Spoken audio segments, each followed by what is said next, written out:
Joining me now is my guy, Mike Reiss from ESPN.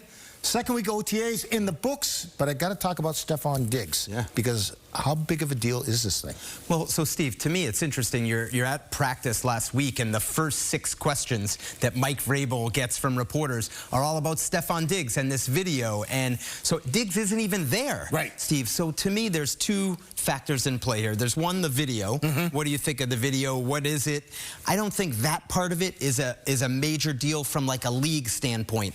I reached out to the league. They declined comment. I don't think we're looking at a suspension or anything like that.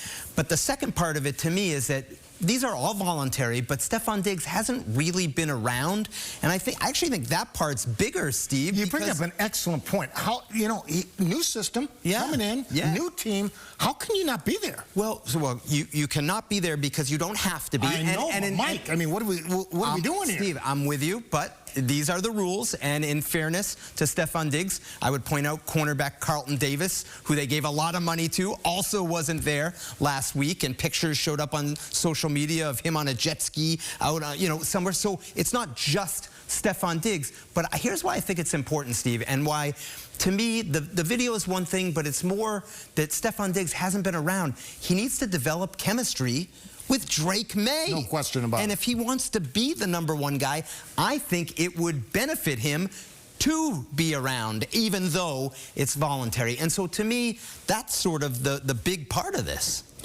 Drake Maye. Yeah. Second week. Better than the first week? It was.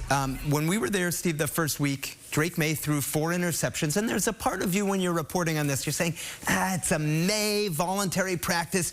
You don't want to make too big of a deal of 4 interceptions. But Mike Vrabel, the head coach, acknowledged last week when we was asked about it, how concerned are you, or how big of a deal of something like that is? And he said, you know what, we would have liked to have a better day. So I thought it was fair of Vrabel to at least say, you know what, it wasn't our best day.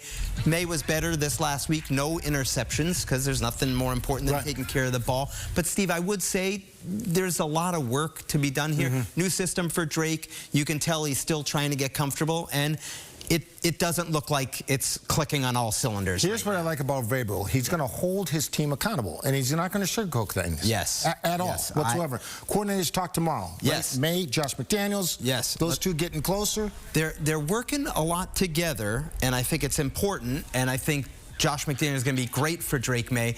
But I have to tell you, Steve, I mean, we're in the early stages right now, and I'm seeing some growing pains. Okay. And I think that's normal. I don't want to sound any... Where the Bob Lobel panic button, right? Like, I'm not doing that, Steve. I'm not doing that. Too early. I'm not doing that. It's too early. I want to make it clear. We are not doing that. Okay. But I like that you mentioned the coordinators, Josh and Drake, but Terrell Williams, the defensive coordinator. Yeah, he has not been around, okay? Health scare. Health scare. And he's away from the team, has not been cleared to travel back to Massachusetts from Detroit, where he had the health scare in late March. So Zach Kerr, the inside linebackers coach, is taking over Williams' role, although Williams still connected to the team. Right. He's on Zoom. He talks to the players every day in the morning, but on the field, we're not going to see him. And Zach Kerr, that's a big story tomorrow. 36 years old, had coached under Vrabel with the Titans from 2020 to 2023. Last year, he's with the Giants. And this year he came to take over a position inside linebackers for the Patriots. Now he's taken over the defense for all intents and purposes, and it's significant. Then let's see how it unfolds. And the other coordinator, Jeremy Springer, who Mike Vrabel kept. Special teams, kept him with Tom Quinn as assistant, and I know you love the kicker stuff, right? I do. The rookie kicker, Andy Borregales, 7 of 8 in the practices we've watched his competition. Parker Romo, 6 of 8, so the 6th-round pick from Miami, doing what they drafted him to do so far. Receiver room. Yeah. It's a crowded room. Okay, sure. I like it. Yeah. We got 12 receivers in the room. All right? Yes. It's a crowded room. Yes. That's good. Yeah. And it could be bad. Yeah. Let's go through it, all right? Steve, Stefon Diggs, you figure he's going to be there unless things go off the rails. He's got to come off the boat. Right? He's going to be there. Come off the boat. Mac Hollins, who they signed as a free agent. Right.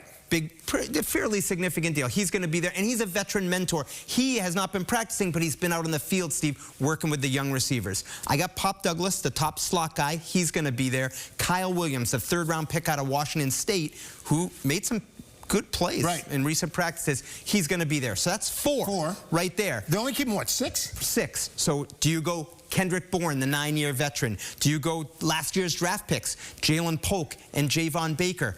Kayshon Boutte, who was one of their top productive receivers last year. So some significant names, if you're talking about keeping just 6, are not going to be there if you take the first 4 I mentioned and those other guys. What is the strength of this football team right now? Looks to me like the defensive line. When you put Christian Barmore with Milton Williams, you love that, Steve. You love it. Stack them. And then Harold Landry, the pass rusher on the edge, Keon White on the other edge.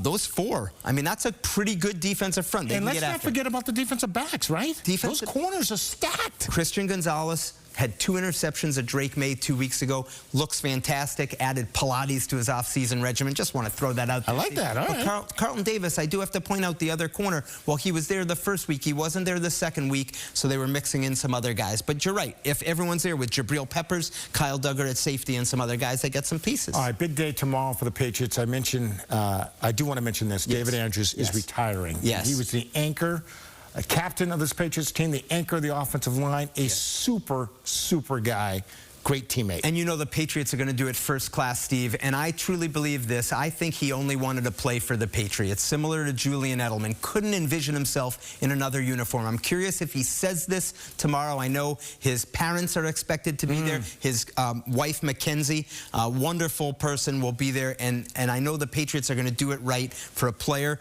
who came as an undrafted free agent in 2015 out of the University of Georgia. He paid his dues, 2 Super Bowl championships, and just great on the field, great off the field. I'm excited that he's going to get his day and be celebrated for everything he's done. David Andrews, one of the best. No doubt. Like you. You too. Thank you, my man. You're the best.